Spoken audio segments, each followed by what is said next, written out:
अस्सलाम वालेकुम, मेरा नाम अदील चौधरी है और आज मैं नई वीडियो के साथ आया हूँ अपने YouTube चैनल पे आर्टिफिशियल इनक्यूबेशन। आर्टिफिशियल इनक्यूबेशन क्या है, मैं इसके बारे में आपको बताऊंगा और इसका जो इंट्रोडक्शन दूंगा। ये वीडियो जो है वो 2 से 3 पार्ट्स में मैं कंप्लीट करूंगा, लेकिन मैं कोशिश करूंगा कि मैं मिनिमम वीडियोस में आपको मैक्सिमम इंफॉर्मेशन दे सकूं। अच्छा, आज बात करते हैं जी आर्टिफिशियल इनक्यूबेशन पे। आर्टिफिशियल इनक्यूबेशन क्यों ज़रूरी है और ये लोग क्यों करते हैं। आज से 3 साल पहले मैंने आर्टिफिशियल इनक्यूबेशन अलेक्जेंड्रीन और ग्रीन रिंगनेक से स्टार्ट की। जैसे कि आपको पता है, रा और रिंगनेक हमारा लोकल क्लाइमेट का बर्ड है और दूसरा इनकी जो एग प्रोडक्शन होती है वो भी थोड़ी ज़्यादा होती है। तो बेहतर है आपने जब भी किसी चीज़ से सीखना है तो आप डायरेक्ट एक्जॉटिक पैरट्स की तरफ ना जाएं। आप कोशिश करें कि थोड़े चीपेस्ट बर्ड्स हैं उनसे स्टार्ट करें और जो एग ले ज़्यादा करते हैं उनसे स्टार्ट करें, थोड़ा एक्सपीरियंस गेन करें, देन फिर आप जो है ना एक्जॉटिक की तरफ जाएं। तो आज मैं आपको थोड़ा ओवरव्यू देता हूँ आपको आर्टिफिशियल इनक्यूबेशन के लिए क्या क्या चीज़ें ज़रूरी चाहिए, कैसा माहौल होना चाहिए। एक छोटी छोटी चीज़ें जो है ना मैं आपको बताता हूँ, आइए देखते हैं। अच्छा जी, ये इतना सा ये सेटअप है मेरा आर्टिफिशियल इनक्यूबेशन का। तमाम इनक्यूबेटर्स को रखने से पहले हमने आर्टिफिशियल इनक्यूबेशन सीखने से पहले हमने किन किन चीज़ों का ख्याल रखना है। देखिए, हर बंदा जो है ना वो लेटेस्ट काम करना चाहता है, ये जदीद तरीका है, लेकिन इससे पहले ये नहीं है कि आपने सिर्फ मशीनें बाय कर लेनी है। एक कमरा जो है आपने कोई भी किसी भी कमरे में रख के स्विच लगा देना है और उसके बाद आपकी आर्टिफिशियल इनक्यूबेशन स्टार्ट हो जाएगी। तो ऐसा नहीं है। मैंने जो नुकसानात किए हुए हैं मैं आपको उनका बताऊंगा। हर चीज़ है उसका एक फ़ायदा भी एक नुकसान भी है। सबसे पहले मैं इनके आपको फ़ायदे बताता हूँ, आर्टिफिशियल इनक्यूबेशन के फ़ायदे क्या हैं। सबसे पहले इसका एक मेन जो फ़ायदा वो ये है कि अगर आपका एक बर्ड है वो 4 एग ले करता है तो 4 में से वो 2 डेड इन शेल कर देता है और 2 जो है ना वो उनको पाल लेता है। और जब 2 निकल जाते हैं उसके बाद जब वो बड़े होने के दौरान एक फिर एक्सपायर हो जाता है। कुछ इस तरह का सिनेरियो बन जाता है, मतलब आपके पास प्रोडक्शन जो है वो बहुत अच्छी नहीं आती। आर्टिफिशियल इनक्यूबेशन करने का बेहतरीन तरीका ये है कि आप वेट लॉस फार्मूला अप्लाई करें। अब ये वेट लॉस फार्मूला क्या होता है, आपने डिसाइड करना होता है कि एग का जो वेट है वो कितना जो है वो कम हो रहा है, उसके अकॉर्डिंग आपने इनक्यूबेटर की ह्यूमिडिटी सेट करनी होती है। टेम्परेचर सब स्पीशीज़ के अंडों का सेम ही होता है 37.4, लेकिन अंडे का वेट जो है वो जितना कम होता जाता है उसके अकॉर्डिंग आपने ह्यूमिडिटी सेट करनी होती है, जो मुझे नहीं आता। मुझे ये शुरू से बहुत मुश्किल लगता था, तो मैं जो है किस तरह करता हूँ, मैं शुरू से एयर सेल को फॉलो करता हूँ और एयर सेल को फॉलो करके मैं डिसीजन ले लेता हूँ कि अंडे को जो कितनी ह्यूमिडिटी चाहिए। लेकिन मैं एक्सपर्ट जो मेरे टीचर हैं इनक्यूबेशन के, उनसे मैं रिक्वेस्ट करूँगा कि वो मेरे साथ वीडियो बनाएं। मैं उस पर भी जो एक्सप्लेन कर दूँगा कि वेट लॉस फार्मूले से जो इनक्यूबेशन है वो कैसे की जाती है। कुछ ऐसे बर्ड्स हैं जो अपने बच्चों को खुद हैच नहीं करते, अपने बच्चों को पालते नहीं हैं, तो वो भी लोग जो है आर्टिफिशियल इनक्यूबेशन है उसको अडॉप्ट करते हैं। जैसे कि मकाओ है, वो जो अंडे हैं उनको हैच नहीं करता। बहुत कम लोग हैं जिनके पास कैप्टिविटी में जो बर्ड हैं वो अंडों को हैच करके उनको बच्चों को पालते हैं। तो इस तरह काकोटू भी हैं। ज़्यादातर जो बड़ी वैरायटी है जितनी भी पैरट्स में, वो जो अपने अंडों को इनक्यूबेट नहीं करते, उनको फीड नहीं करवाते, तो फिर इसलिए जो लोग हैं वो आर्टिफिशियल इनक्यूबेशन की तरफ आते हैं। आर्टिफिशियल इनक्यूबेशन स्टार्ट करने से पहले आपके पास जो रूम है वो एक अलग से होना चाहिए, जो कि बिल्कुल साफ़ सुथरा हो, और स्पेशली उसकी जो दीवारें हैं उसके ऊपर जो पेंट है वो आपका अनेमल पेंट होना चाहिए, या उसका जो सरफेस है वो बिल्कुल मुलायम होना चाहिए ताकि यहाँ पे कोई बैक्टीरिया जम ग्रो ना कर सके। अच्छा, मेरी जो नर्सरी रूम है और आर्टिफिशियल इनक्यूबेशन रूम है वो सेम ही है। रिकमेंडेड ये है कि अलग से होना चाहिए। मेरे पास क्योंकि इसके अलावा कोई जगह नहीं है तो मैंने इसी में रखा हुआ है। रूम बनाने की वजह यह है कि यहाँ पे जब हम बच्चों को फीडिंग करवाते हैं तो यहाँ पे जो ह्यूमिडिटी है वो बहुत ज़्यादा हो जाती है, जिससे मशीनें हैं उनकी जो ह्यूमिडिटी उसको कंट्रोल करना मुश्किल हो जाता है। उसको कंट्रोल करने के लिए मैंने जो ये जो डी-ह्यूमिडिफायर रखा हुआ है, ये मशीन जो है ये क्या काम करती है, इस कमरे की जो ह्यूमिडिटी है उसको कम कर देती है। अब जैसे आजकल चल रहा है फरवरी का महीना, फरवरी के महीने में चूँकि अभी मौसम बहुत अच्छा है तो तकरीबन 1-1.5 महीने के बाद जो है एयर कंडीशन चल जाएगा। तो आपको इनक्यूबेशन के लिए एयर कंडीशन की भी बहुत ज़रूरी है, क्योंकि जब गर्मी ज़्यादा हो जाएगी तो आपके जो इनक्यूबेटर्स हैं वो काम नहीं करेंगे। तो बहुत ज़रूरी है आपने जहाँ पे भी इनक्यूबेशन करनी है, जब थोड़ा सा गर्मी का मौसम आ जाए तो आपने टेम्परेचर को मेंटेन रखने के लिए, अच्छा रिजल्ट लेने के लिए आपको जो है वो एसी भी लगवाना ज़रूरी है, और उसका आपने एक स्पेसिफिक टेम्परेचर सेट कर देना है कि आप जो है उससे अच्छा रिजल्ट ले सकें। आर्टिफिशियल इनक्यूबेशन के लिए जो रूम का टेम्परेचर रिक्वायर्ड है वो है जी 25 डिग्री से 28 डिग्री तक। इससे ज़्यादा टेम्परेचर जो अगर होगा तो आपका जो मशीन है वो सही वर्क नहीं करेगी। और इसके अलावा जो ह्यूमिडिटी है वो आपकी मैक्सिमम 35 होनी चाहिए। 35 से ज़्यादा ह्यूमिडिटी अगर होगी तो आपकी मशीनें जो हैं उसको कंट्रोल तो कर लेंगी लेकिन अच्छी परफॉर्मेंस नहीं देंगी। तो बेहतर है कि आप इसको कंट्रोल करके रखें। अच्छा, कुछ लोगों ने जिस तरह के ये टेबल है और टेबल के यहाँ पे उन्होंने ग्लास लगा के इसका एक केबिन बनाया हुआ है, और उस केबिन का जो टेम्परेचर है उसको मेंटेन किया हुआ है, ना कि इतने बड़े रूम का टेम्परेचर मेंटेन किया जाए। तो उन्होंने उस केबिन का जो टेम्परेचर है उसको मेंटेन किया हुआ है ताकि उनसे अच्छी इनक्यूबेशन ली जा सके। अच्छा, सर्दियों में तो हम उसको हीटर लगा के कंट्रोल कर सकते हैं, लेकिन गर्मियों में फिर भी आपको जो है ना वो एयर कंडीशन ज़रूरी चाहिए, और उस रूम में एग्जॉस्ट होना ज़रूरी है। जो वेंटिलेशन है इनक्यूबेशन में वो बहुत ज़रूरी है, नहीं तो आपके अंडे जो हैं वो डेड इन शेल होंगे। अच्छा, इसके बाद आपने जहाँ पे इनक्यूबेटर्स लगाने हैं आपके पास मिनिमम 12 घंटे का जो बैकअप यूपीएस है वो होना ज़रूरी है। और यूपीएस देसी नहीं, जो हमारे यहाँ पे लोकल्स बनते हैं स्टेबलाइजर वाले, क्योंकि मेरे पास फर्स्ट ईयर जब मैंने ये जो इनक्यूबेशन का सिलसिला स्टार्ट किया था तो मेरे पास यहाँ पे यूपीएस जो है वो 5 kVA का लगा हुआ था, लेकिन वो लोकल मेड था। तो उससे जो है वो एक थोड़ा सा वो जर्क लेता, झटका लेता है, वोल्टेज अप डाउन होते हैं, जिससे जो है ना मेरी एक मशीन है वो उस वोल्टेज कम ज़्यादा की वजह से ख़राब हो गई, जो कि 1.5 साल तक पड़ी रही। उसके बाद उसका मैंने पार्ट मंगवाया और उसको ठीक करवाया। तो आपके पास मिनिमम जो बैकअप है उसके लिए कम से कम 12 घंटे का बैकअप ज़रूर होना चाहिए। जैसे कि अभी लास्ट दिनों में बहुत लंबे अरसे के लिए पावर फेलियर हुआ था, लाइट थोड़े अरसे के लिए भी घंटा 2 घंटे भी जाती है, तो आपको कम से कम जो है ना आपको फिक्र ना हो कि आपके जो इनक्यूबेटर्स हैं वो कंटिन्यू ऑन रहें। क्योंकि अगर आपने अंडे उठा लिए, इनक्यूबेटर्स हैं उनमें रख दिए, उसके बाद कुछ लोगों ने मेरे से ये भी सवाल किया था कि अगर मशीन बंद रहे तो उसमें जो अंडा है कितनी देर सर्वाइव कर सकता है। तो ऐसा बिल्कुल नहीं होता। मेरे मुताबिक अगर 1 घंटा मशीन बंद रह जाए तो जो अंडे हैं समटाइम्स जो नियर टू हैच होते हैं वो फट जाते हैं। तो इस तरह का भी सिनेरियो मैंने फेस किया हुआ है। आपके पास जो पावर है वो बहुत अच्छी होनी चाहिए, क्योंकि पावर अगर अच्छी होगी, पीछे आपके पास बैकअप कम से कम 12 घंटे का होगा, तो फिर ही आप आर्टिफिशियल इनक्यूबेशन कर सकते हैं।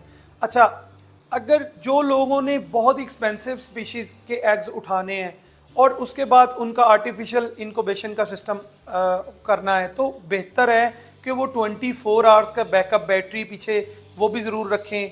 आप जितना मैक्सिमम बैकअप रख सकते हैं। मेरे पास यहाँ पे फैक्ट्री है और मैंने यहाँ पे सोलर भी लगवाया हुआ है, और उसके बाद मेरे पास 24 आवर्स का बैकअप है, बैटरी बैकअप मेरे पास, और बैटरी बैकअप के बाद मेरे पास जनरेटर भी बैकअप पे है। तो मतलब कि लंबे अरसे के लिए अगर लाइट भी जाए तो मुझे अल्हम्दुलिल्लाह यहाँ पे कोई मसला नहीं होता, और ना ही यहाँ पे कोई झटका लगता है। इस चीज़ को आप मजाक ना लीजिएगा, इस चीज़ को आप सीरियसली लीजिएगा। जिस बंदे ने आर्टिफिशियल इनक्यूबेशन स्टार्ट करनी है, घर का नॉर्मल 1000-2000 वाट वाला यूपीएस है, उस पर आपका गुजारा नहीं होगा। अगर आपने 2 भी मशीनें लगानी हैं तो आपके पास कम से कम 5 kVA का यूपीएस होना ज़रूरी है, ताकि आपको वो लंबे अरसे तक बैकअप दे सके। उसके बाद आपने मशीनें कौन सी ख़रीदनी है। मेरे से काफ़ी लोग पूछते हैं सबसे अच्छा जो इनक्यूबेटर है वो कौन सा है। हमारे जो पाकिस्तान में ज़्यादातर जो चल रहे हैं वो 2 ब्रांड्स हैं, एक आरकॉम और एक ब्रिंजिया।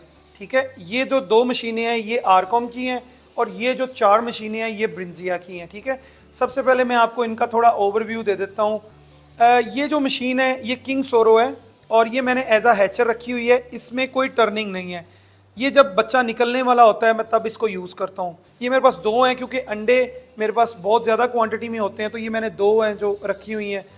उसके बाद ये जो ब्रिंजिया हैं ये टोटल ऑटोमेटिक मशीन्स हैं। इनको मैं खोल के इनका मैं आपको ज़रा दिखाता हूँ। इनकी जो कैपेसिटी है, इसका जो सबसे पहले मॉडल है वो मैं आपको बताता हूँ। ये जूलॉजी का 28 है। इसमें जो स्टैंडर्ड एग्स हैं वो 28 आते हैं। जैसे अफ्रीकन ग्रे के तकरीबन 28 से 30 एग्स आते हैं। इसमें ये मोटर लगी होती है, ये ऑटो टर्निंग करती है। इसमें जो अंडे हैं वो ऑटो टर्न होते हैं। इसमें ह्यूमिडिटी का भी सिस्टम है, और ये ह्यूमिडिटी के लिए ये जो ये पाइप है ये लगा हुआ है, ये ह्यूमिडिटी ऑटो कंट्रोल करता है। ये जो मॉडल है ये ओवेशन जूलॉजी का 28 है। ये फुली ऑटोमेटिक मशीन है। ये देखें, जैसे मैंने इसको उठाया, इसकी नमी जो है वो कम हुई थी, और उसके बाद इसने अपनी नमी पूरी करने के लिए जो है ना पानी के जो ड्रॉप्स हैं वो अंदर डालने शुरू कर दिए। मशीन जो है वो, मेरा जो अच्छा एक्सपीरियंस है वो ब्रिंजिया का है। मैंने आरकॉम प्रो 20, प्रो 50 वो भी यूज़ की हुई हैं, उनका भी अच्छा रिजल्ट है। लेकिन मेरे कंपैरेटिवली जो है ना मशीन ये ज़्यादा बेहतर है। अच्छा, कुछ लोग कहते हैं कि हमें बड़ी मशीन लेनी है, वो अंडों की क्वांटिटी को मद्देनज़र रखते हैं कि अंडे जो है ना वो उसमें ढेर सारे आएँ। आपकी मशीन जो है वो जितनी बड़ी होगी उसका रिजल्ट उतना ही बुरा होगा। मतलब मैंने सबसे पहले जो है ना आरकॉम प्रो 50 ली, उसमें वो 50 अंडों की कैपेसिटी की मशीन थी, और उसमें जो रिज़ल्ट कंपैरेटिवली प्रो 20 से उसका जो रिज़ल्ट है बहुत अच्छा नहीं था। तो मैंने फिर उसके बाद प्रो 20 ली। प्रो 20 के बाद उसका भी रिज़ल्ट अच्छा है, वो अभी भी मेरे पास मशीन है, वो मैं यूज़ कर रहा हूँ। लेकिन मैंने फिर उसके बाद ये एक मशीन ली ब्रिंजिया, और मुझे इसका रिज़ल्ट उसके कंपैरेटिवली बहुत अच्छा लगा, तो फिर मैंने ये बाय की। मैं स्क्रीन पे इनके नंबर्स दे देता हूँ। ये जितनी आपको मैं चीज़ें दिखा रहा हूँ, मैं इक्विपमेंट, मेरे पास कोई भी फॉर सेल नहीं है। तो काइंडली मुझे जो है ना बहुत ज़्यादा कमेंट बॉक्स में या पर्सनल मैसेज आते हैं कि आप मुझे बताएं ये कहाँ से लिया, ये कहाँ से लिया। तो जो जिस इक्विपमेंट का मैं जिक्र कर रहा हूँ जिस टाइम पे, तो मैं उसका नंबर है जो नीचे ज़रूर दे दूंगा। आपने काइंडली उनसे कॉन्टेक्ट करना है। डिटेल मैंने इस वीडियो में दे दिया। आपने इसके बारे में जो डिटेल है ना वो मेरे से नहीं मांगनी है, कितने की है, कहाँ से ली है, कैसे है, ये मैं सारी डिटेल है कि आपने नंबर जो दिया हुआ है आपने उससे कांटेक्ट करना है। अच्छा, उसके बाद ये मैंने 4 मशीनें क्यों रखी हुई हैं, इसकी वजह क्या है। आपको मैंने पहले बड़ी मशीन का तो बता दिया कि बड़ी मशीन कोशिश करें जितनी छोटी मशीन होगी वो उतनी ज़्यादा बेहतर है। इससे भी अगर आप छोटी मशीन ले लेंगे उसका रिजल्ट इससे भी ज़्यादा अच्छा है, लेकिन मेरे लिए ये सूटेबल है, मुझे इनमें 100% रिजल्ट मिल रहा है। अच्छा, ये जो मशीनें, इसमें तकरीबन मेरे पास जो छोटे किनोर हैं उसके तकरीबन जो है ना 80 एग्स तकरीबन आ जाते हैं। लेकिन मैं मशीन को बिल्कुल फुल नहीं करता। उसकी वजह ये है कि अल्लाह ना करे कोई मसला हो जाए तो कम से कम एक सेकंड ऑप्शन तो हो, या मिनिमम जो है ना वो लॉस हो, तो मशीन ख़राब हो सकती है, पावर फेलियर हो सकता है। देखिए, ह्यूमन एरर है ना कहीं कुछ ना कुछ हो सकता है, तो इसलिए मेरे पास नंबर ऑफ मशीन्स भी ज़्यादा है। अच्छा, जो लोग कहते हैं कि हम एक मशीन लेके इनक्यूबेशन कर सकते हैं, ये उनकी बात का मैं जवाब दूं। हर अंडे की जो ह्यूमिडिटी है वो थोड़ी डिफरेंट रखनी पड़ती है। मोस्ट ऑफ द एग्स हैं उनकी जो ह्यूमिडिटी सेम ही होती है, लेकिन कुछ अंडे हैं उनको ड्राई इनक्यूबेटर में चलाना पड़ता है, और कुछ इनक्यूबेटर्स हैं वो उनको वेट में चलाना पड़ता है। ये मैं आपको डिटेल में आगे बताऊंगा कि वो हम कब डिसाइड करते हैं कि किस अंडे को कितनी ह्यूमिडिटी चाहिए। ज़्यादा जो गेम है इनक्यूबेशन में वो ह्यूमिडिटी की है। टेम्परेचर सबका सेम ही है 37.4। अच्छा, मेरे पास, मैं अपना पहले थोड़ा सा इंट्रोडक्शन मशीन्स का दे दूं आपको। ये जो 2 मशीन्स हैं ये मेरे पास 37.4, और इनका जो टेम्परेचर है वो मैंने 45 पे सेट किया हुआ है, क्योंकि अभी उठाया है इसको तो थोड़ा सा अप गया है, लेकिन ये 45 पे सेट है। ये वाली मशीन है, इसका भी 37.4 और 45 ये नॉर्मल पे चल रही हैं। और ये जो मशीन है इसको मैंने जो है ना वो हाई ह्यूमिडिटी पे रखा हुआ है, ठीक है। ये चल रही है मेरी 55 पे, और विद टर्निंग सबकी जो है ना वो ऑन है। ये मेरे पास ड्राई इनक्यूबेटर चल रहा है। इसकी जो ह्यूमिडिटी है वो सबसे कम है। ये दिखाएं ज़रा, ये 36 इसकी चल रही है, इसकी मैंने 35 पे रखी है। इसमें अफ्रीकन ग्रे हैं, ये उसके अंडे चल रहे हैं। अच्छा, मैं बात करता हूँ कि आपको इनक्यूबेशन स्टार्ट करने से पहले कौन कौन से इक्विपमेंट की ज़रूरत है। ये चीज़ें आपके पास होनी बहुत ज़रूरी हैं, इसके बगैर भी आप जो है ना आर्टिफिशियल इनक्यूबेशन स्टार्ट नहीं कर सकते। वो ये चीज़ें हैं, ये सबसे पहले ये कैंडलिंग, आपको पता है कि कैंडल करना बहुत ज़रूरी है अंडे को। ये उसके लिए आपको जो है ना टॉर्च चाहिए। कैंडलिंग आपको डिफरेंट मार्केट में मिल जाती हैं, ठीक है। उसके बाद आपको ये यूनिटी कंपनी है, इसका जो है ना हाइग्रोमीटर और टेम्परेचर मीटर है, इसका बहुत अच्छा रिजल्ट है। ये काफ़ी जो है ना मार्केट में आजकल इन हुआ हुआ है और बड़े अच्छे रिजल्ट हैं, ये दोनों सेम ही हैं। उसके बाद ये हाइग्रोमीटर है, पहले मैं ये यूज़ करता था, इसकी बहुत अच्छी एक्यूरेसी है। ये भी जो है मैं नंबर आपको मेंशन कर देता हूँ, ये जहाँ से ये तकरीबन सारी चीज़ें एक ही जगह से मिलती हैं। ये हाइग्रोमीटर है, ये इनक्यूबेटर के अंदर जो है ना रखना क्या नाम है बहुत ज़रूरी है।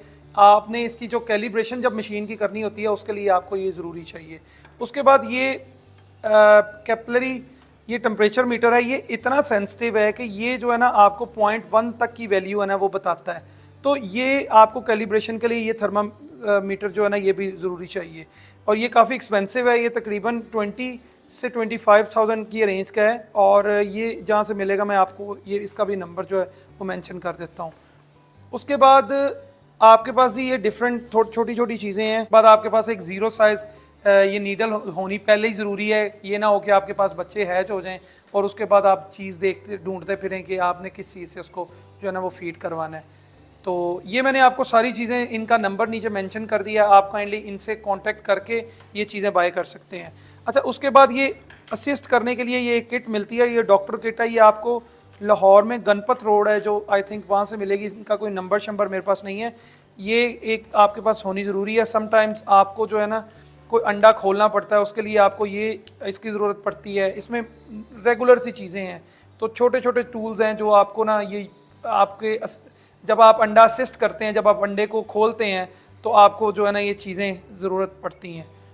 तो ज़रूरी नहीं है कि हर अंडा जो है उसको खोलना ही पड़ता है ज़बरदस्ती। तो काफ़ी अंडे हैं जो वो खुद ही हैच हो जाते हैं, लेकिन सम टाइम्स जो हैं कुछ अंडे हैं वो उसमें बच्चा फंस जाता है, तो वो फिर आपको खोलना पड़ता है। वो आपको आहिस्ता आहिस्ता आइडिया हो जाएगा। आर्टिफिशियल इनक्यूबेशन के लिए आपकी जो मैनेजमेंट है वो बहुत इंपॉर्टेंट है। अगर आपकी मैनेजमेंट अच्छी नहीं है, मैनेजमेंट से मतलब ये है कि जहाँ पे आप आर्टिफिशियल इनक्यूबेशन कर रहे हैं वहाँ पे आपका मौजूद होना बहुत ज़रूरी है।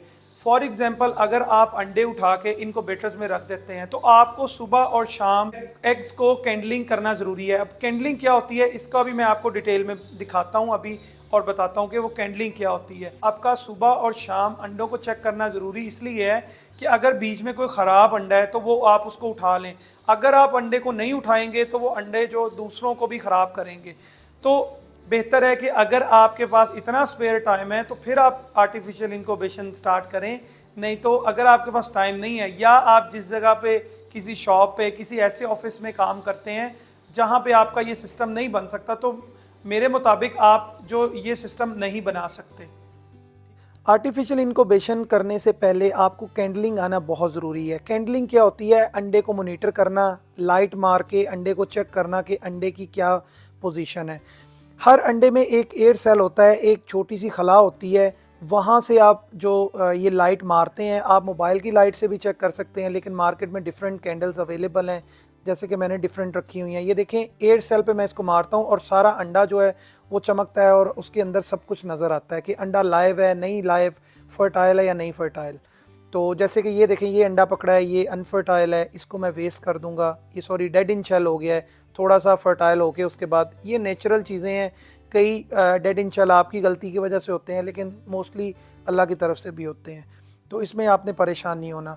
अच्छा, मैं ये जो मैनेजमेंट की बात कर रहा था, ये डेली आपने सुबह और शाम अंडों को कैंडलिंग करके ज़रूर चेक करना है। और उसके बाद आपने एयर सेल को रीड करना सीखना है। एयर सेल, ये जो मैं आपको अंडे की खला बता रहा हूँ, मैं आपको एक एग्जांपल देता हूँ। मेरे पास last year 2 blue and gold macaw ने एग ले किए। एक पेयर ने 3 एग ले किए, एक ने 4 अंडे एग ले किए। अच्छा, दोनों जो स्पीशीज़ सेम है उनको मैंने इनक्यूबेटर में रख दिया। इनक्यूबेटर का जो टेम्परेचर था वो 37.4 था, जो सबका सेम होता है, और उसकी जो ह्यूमिडिटी है वो 45 थी। अच्छा, 10 दिन गुजर गए। 10 दिन के बाद जो 3 अंडे थे वो बहुत ज़्यादा ड्राई हो गए। उसका जो एयर सेल है वो बहुत बड़ा हो गया। जो मेरा पुराना पेयर था जिसने 3-4 दफ़ा पहले भी ब्रीड की हुई थी, उसका जो एयर सेल है वो बहुत बड़ा हो गया। उसका मतलब ये था, मैंने जिनसे मैं गाइडलाइन लेता हूँ उनसे मैंने पूछा ये क्या वजह है, तो उन्होंने कहा कि इसको जल्दी से आप वेट जो ज़्यादा ह्यूमिडिटी वाले इनक्यूबेटर में शिफ्ट करें। तो मैंने 45 से उसको 55 में शिफ्ट कर दिया। तो जब मैंने उसको 55 में शिफ्ट किया तो उसका जो एयर सेल है वो बड़ा होना कम हो गया। तो उसका मतलब ये है कि उसको ज़्यादा ह्यूमिडिटी चाहिए थी। अच्छा, उसके बरक्स जो बाकी 4 अंडे थे, जो पहले वाला मेरा जो पेयर फर्स्ट टाइम चला था, उसके जो अंडे हैं वो ड्राई नहीं हो रहे थे। उसका जो एयर सेल है वो 15 दिन के बाद भी बिल्कुल छोटा सा था। वो जैसे मैंने पहले दिन अंडे उठाए थे, उसका एयर सेल तकरीबन उससे कोई 1% कम हुआ था। तो मैंने उसका भी, उन अंडों का भी पूछा, तो उन्होंने मुझे कहा कि इनकी ह्यूमिडिटी आपको कम करनी है। तो मैंने इसी इनक्यूबेटर की जो ह्यूमिडिटी है उसको कम करके 35 कर दिया, और उसके बाद एंड डे तक इसी में रहने दिया, और वो 35 ह्यूमिडिटी पे ही हैच हुए। अच्छा, मेरा कहने का मकसद ये है कि मशीनें ज़्यादा आपके पास होनी ज़रूरी वो इसलिए है कि आपको एक वेट, एक ज़्यादा ह्यूमिडिटी वाला, एक कम ह्यूमिडिटी वाला जिसको ड्राई कहते हैं, और 2 आपके पास रेगुलर, आपके पास कम अज़ कम 4 मशीनें होनी ज़रूरी है। नहीं तो अगर आपने स्टार्ट करना है तो स्टार्ट जो आप 2 मशीनों से कर सकते हैं, लेकिन 2 मशीनों से भी थोड़ा सा मुश्किल है, लेकिन ठीक है। अच्छा, ये मैंने एग्जांपल आपको इसलिए दिया है, ये जो एग्जांपल थी ये मेरे लिए बहुत लर्निंग थी। तो मैंने जब चीज़ देखी तो फिर मैंने मज़ीद इनक्यूबेटर बाय किए, और अभी इस टाइम मेरे पास 9 इनक्यूबेटर्स हैं, हर जो तरह का, हर साइज़ का। और मेरा इरादा मज़ीद है कि मैं छोटे इनक्यूबेटर्स ख़रीद लूँ और मज़ीद ख़रीद लूँ। मुझे काफ़ी लोग कॉल करके कहते हैं कि हमने इनक्यूबेशन स्टार्ट कर दिया, हमारा जो टेम्परेचर है वो 38 है और जो ह्यूमिडिटी है वो 55 है। तो मैं पूछता हूँ कि आपको ये किसने बताया? तो कहते कि जो हमने इनक्यूबेटर बाय किया उसके बॉक्स पे लिखा हुआ था। तो मोस्टली जो हमारे यहाँ पे इनक्यूबेटर्स मिलते हैं उन पे जो टेम्परेचर या ह्यूमिडिटी लिखी होती है वो पोल्ट्री की है। आप ये ज़रूर देख लिया करें, जो पोल्ट्री या ग्राउंड बर्ड्स हैं, ग्राउंड बर्ड्स में ये फीजेंट, मोर, मुर्गी, ये जितने चीज़ें हैं इनके जो टेम्परेचर और ह्यूमिडिटी फ़र्क होती है। जो तोते हैं इनके अंडों को इनको बेट करना ज़रा अलग है, इनका टेम्परेचर भी अलग होता है और ह्यूमिडिटी भी अलग होती है। मैं आपको इनका टेम्परेचर बता देता हूँ। जो टेम्परेचर रिकमेंडेड है वो 37.4 है हर मशीन का, और उसके बाद जो इसकी ह्यूमिडिटी है वो 45 है। लेकिन वही बात जो मैंने आपको बताई है, आपको एयर सेल को रीड करके बाद में डिसीजन लेना होता है कि फिर आपने इसको कितनी ह्यूमिडिटी पे सेट करना है। डिफरेंट पैरट्स के जो अंडे हैं वो डिफरेंट डेज़ में हैच होते हैं। जैसे कि रा जो है वो 26 में जो है ना वो हैच होता है। इसके बाद जो सन किन्योर है वो 24 डेज़ लेता है। आप गूगल करके चेक कर सकते हैं कि कौन से स्पीशी के जो अंडे हैं वो कितने दिन बाद हैच होते हैं। फॉर एग्ज़ाम्पल, अगर एक अंडा है वो 26 डेज़ में हैच होता है तो वो तकरीबन 24 डेज़ के बाद पिप हो जाएगा, मतलब अंडे को थोड़ा सा क्रैक आ जाएगा अगर वो नॉर्मल चल रहा है तो उस दौरान आपने उस अंडे को उठा के एक ऐसे इनक्यूबेटर में रख देना है जिसमें कोई टर्निंग ना हो, ऑटो टर्निंग ना हो, और उसके बाद उसमें जो ह्यूमिडिटी है वो हाई हो, तकरीबन 55 ह्यूमिडिटी हो। तो जब आप उसमें उसको शिफ्ट कर देंगे तो उसके 1 से 2 दिन के बाद अंडा इजीली जो है ना बच्चा वो हैच हो जाएगा। तो इसको हम हैचर भी बोलते हैं कि जिसमें बच्चों को हैच करवाते हैं। तो मेरे पास ये जो आरकॉम की 2 मशीनें हैं, मैं इनको एज अ हैचर यूज़ करता हूँ ताकि यहाँ पे बच्चे जो हैं वो इजीली हैच हो सकें। इन मशीनों की जो ह्यूमिडिटी है वो हाई है और इनमें जो ऑटो टर्निंग है वो नहीं है, और इसमें जो बच्चे हैं वो हैच होते हैं। अच्छा, इनक्यूबेशन स्टार्ट करने से पहले आपको मशीन्स हैं उनकी कैलिब्रेशन करना आनी चाहिए। कैलिब्रेशन क्या होती है ये मैं अब आपको बताऊंगा। कैलिब्रेशन होती है, अगर आपकी मशीन है बाहर टेम्परेचर 37.4 शो कर रही है तो उसका जो टेम्परेचर है वो अंदर भी 37.4 ही होना चाहिए। इसी तरह ही ह्यूमिडिटी, अगर जो वो अपने मोनीटर पे शो कर रही है ह्यूमिडिटी, अंदर भी उसकी ह्यूमिडिटी वैसी ही होनी चाहिए। ये मैं आपको वीडियो में अभी दिखाता हूँ, ये देखें बिल्कुल ये मैच है। पॉइंट का प्लस माइनस हो सकता है, इसलिए आपके पास ये जो गैजेट्स हैं ये होने ज़रूरी हैं। जो मैंने आपको अभी वो टेम्परेचर मीटर और ह्यूमिडिटी मीटर दिखाए थे वो आपके पास होने ज़रूरी हैं। आर्टिफिशियल इनक्यूबेशन में अच्छे रिज़ल्ट लेने के लिए आपको मशीन्स की हर महीने कैलिब्रेशन करना बहुत ज़रूरी है, क्योंकि अगर आप कैलिब्रेशन करते रहेंगे तो आपकी इनक्यूबेशन बहुत अच्छी चलेगी, और अगर आप इसको इग्नोर कर देंगे तो समझ लें कि आप अपने जो बर्ड्स के अंडे हैं उनको खुद डेड इन शेल कर रहे हैं, और इसमें इनक्यूबेटर का कसूर नहीं, आपका अपना कसूर है। एक बड़ा इम्पॉर्टेंट इक्विपमेंट है उसके बारे में मैं आपको बताता हूँ। कि आपके पास वो भी अगर होगा तो आप आर्टिफिशियल इनक्यूबेशन कर सकेंगे।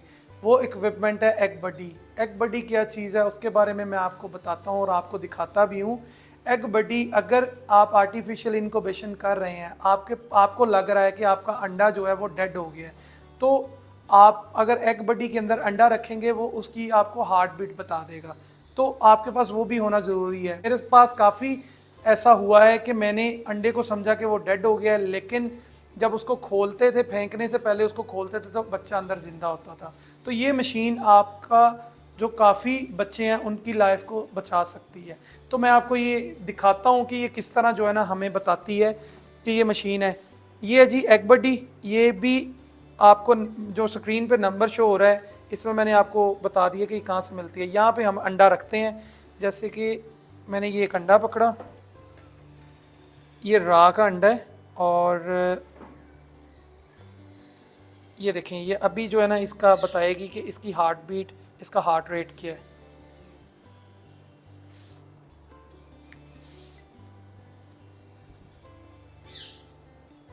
ये देखें 117, ये 230 तक इसका हार्ट रेट। ये देखें,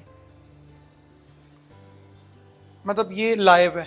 अब मैं आपको वैसे भी लाइव भी दिखाता हूँ बच्चा, कि बच्चा जिंदा है कि नहीं। बेटा लाइट ऑफ करो। आपको कैंडलिंग करने के लिए जो है ना थोड़ा डार्कनेस की ज़रूरत होती है। ये देखें ये बच्चा जो है वो अंदर लाइव है, ये हिल रहा है।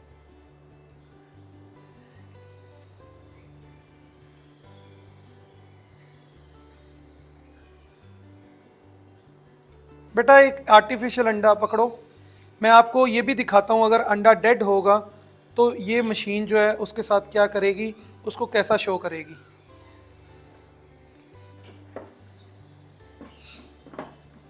ये मैंने उस अंडे की जो हार्ट बीट आपको दिखाई है जो नियर टू हैश था।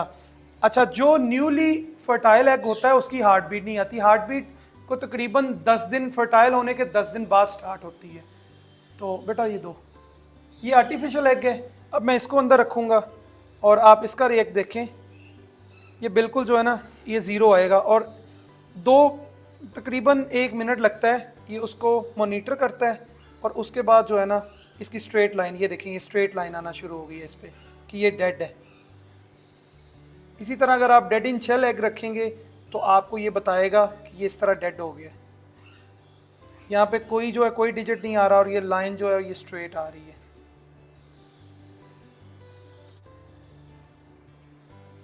अच्छा, कुछ लोगों का कहना है कि आर्टिफिशियल इनक्यूबेशन जो है, आप अंडा कितने दिन का अंडा उठाना है, ये बड़ा इंपॉर्टेंट क्वेश्चन है।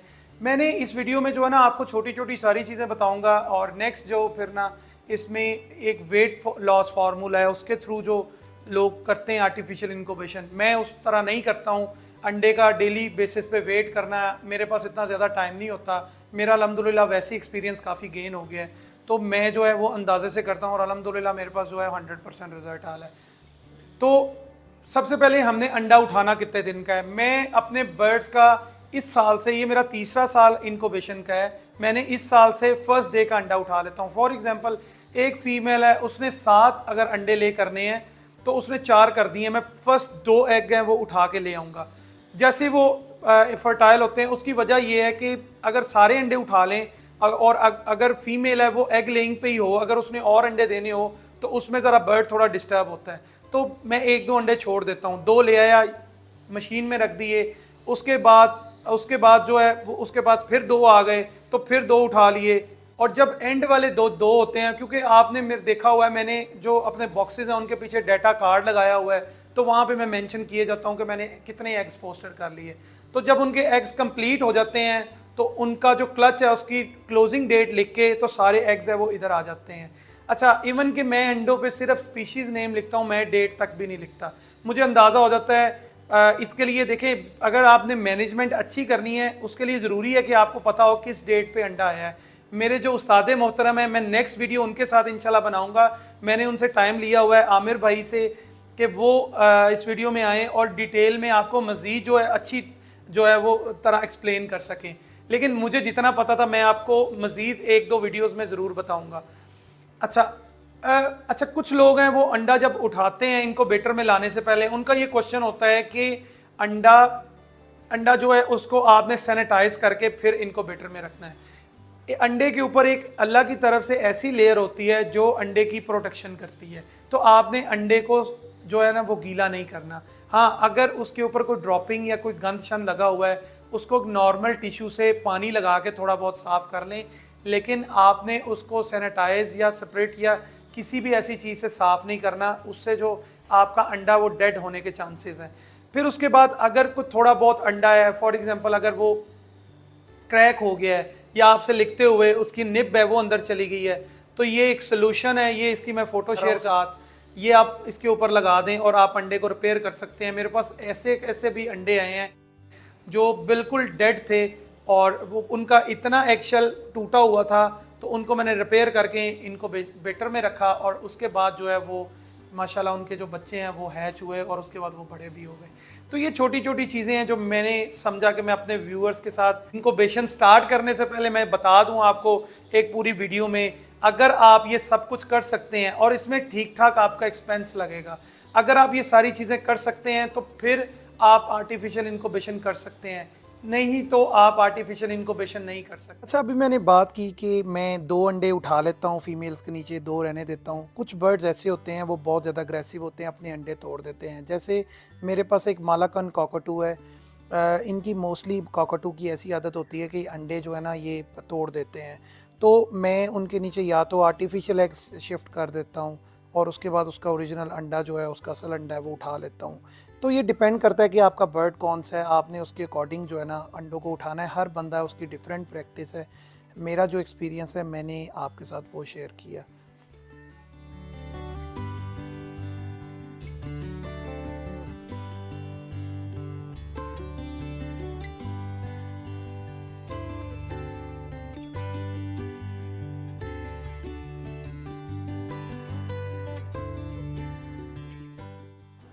अच्छा, आर्टिफिशियल इनक्यूबेशन करने से पहले आपके पास अगर इतना टाइम नहीं है कि आप हर बच्चे को घंटे घंटे के बाद फीड करवा सकें, तो आपके पास इसका बेहतरीन हल ये है कि आपके पास कुछ फोस्टर पेयर होने ज़रूरी हैं। फोस्टर पेयर क्या होते हैं? जैसे फॉर एग्जांपल लोग रा के बच्चे जो रिंग नेक से पलवाते हैं, सन किनोर के बच्चे जो हैं वो छोटा किनोर जो ये पाइनएप्पल किनोर है, red sided yellow sided Knorr है, इससे पलवाते हैं। इस तरह के भी जो आपके पास पेयर्स होने चाहिए ताकि आपके पास जब बच्चा हैच हो तो आप इजीली उसको जो है वो पेरेंट्स के नीचे शिफ्ट कर सकें। इसमें भी मैं एक डिटेल वीडियो बनाऊंगा कि फॉस्टरिंग किस तरह मैं करता हूँ। मेरे पास आर्टिफिशियल इनक्यूबेशन में जितने भी बच्चे आते हैं, मैंने इस साल मैंने टोटली जो है उनको यहाँ पे हैच किया है। इसके बाद वो डायरेक्ट पेरेंट्स के नीचे जाते हैं और पेरेंट्स से 2 से 3 दिन के बाद मूव होके फर्स्ट इनक्यूबेटर में आते हैं। ये भी मैं चेन जिस तरह चला रहा हूँ ये भी मैं आपको ज़रूर नेक्स्ट एक वीडियो में बताऊंगा। इस पे भी एक कॉम्प्रिहेंसिव वीडियो बनाऊंगा। ये थी आज की वीडियो। ये मैंने इंट्रोडक्शन दिया आपको आर्टिफिशियल इनक्यूबेशन का, इसमें क्या क्या चीज़ें हैं आप कर सकते हैं, तो आप इसको ज़रूर अडॉप्ट करें। अगर आप नहीं कर सकते तो आप इसके बारे में सोचें भी ना। काफ़ी लोग हैं जो आर्टिफिशियल इनक्यूबेशन कर रहे हैं, सक्सेसफुल रेट से अपनी प्रोडक्शन है उसको बहुत इंक्रीज़ कर रहे हैं। जैसे कि मैंने भी 3 इयर्स पहले स्टार्ट किया था, रा रिंग नेक के अंडों से बहुत नुकसान किया, लेकिन अल्हम्दुलिल्लाह मैं अब इसमें सक्सेसफुल हूँ। मेरे पास जो रिज़ल्ट्स आ रहे हैं वो बहुत अच्छे आ रहे हैं। तो मैं उम्मीद करता हूँ आपको मेरी ये इन्फॉर्मेटिव वीडियो पसंद आई होगी। आज तक के लिए इजाज़त दें। अल्लाह हाफ़िज़।